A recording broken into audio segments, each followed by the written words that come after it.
El condicional simple. Cuando usamos el condicional simple?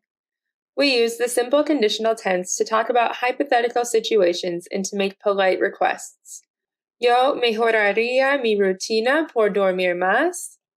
Y otro ejemplo, ¿podrías prestarme $5? ¿Cómo formamos el condicional simple?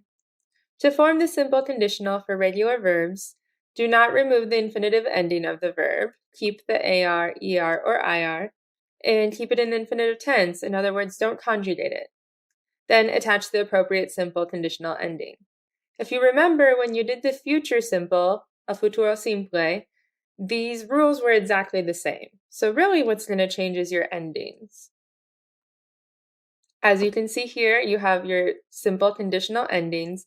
And just as with the future, you're keeping this verb as it is, and you're adding these endings to the end.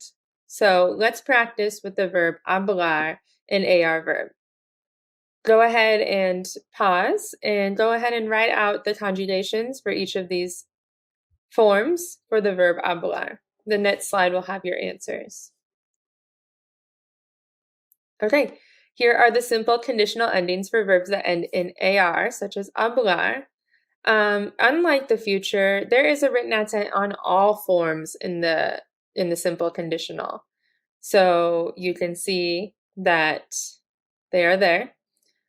Just like with the future, it doesn't matter if it's an AR, ER, or IR verb, the endings will always be the same, and all that changes is the verb that you're talking about, the verb that you're keeping in the infinitive. Now let's practice with an ER verb. Even though they stay the same, it will keep practicing. So you'll keep it in the infinitive and attach your endings. Go ahead and pause this video so you can write out those conjugations. And the next slide will have your answers.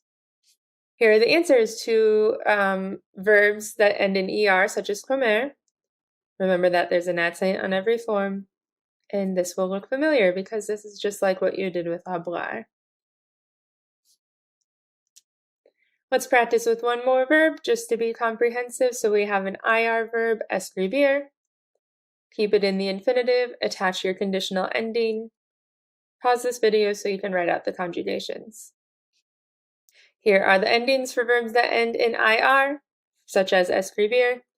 You can see, just like all the other examples, it stays the same. The endings stay the same. What changes is your verb.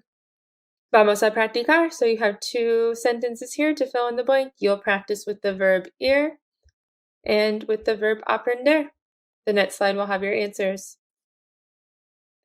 Número 1. Nosotros iríamos al bar, pero no está abierto. We would go to the bar, but it isn't open. Número 2. ¿Tú aprenderías otro idioma aparte del español? Would you learn another language besides Spanish?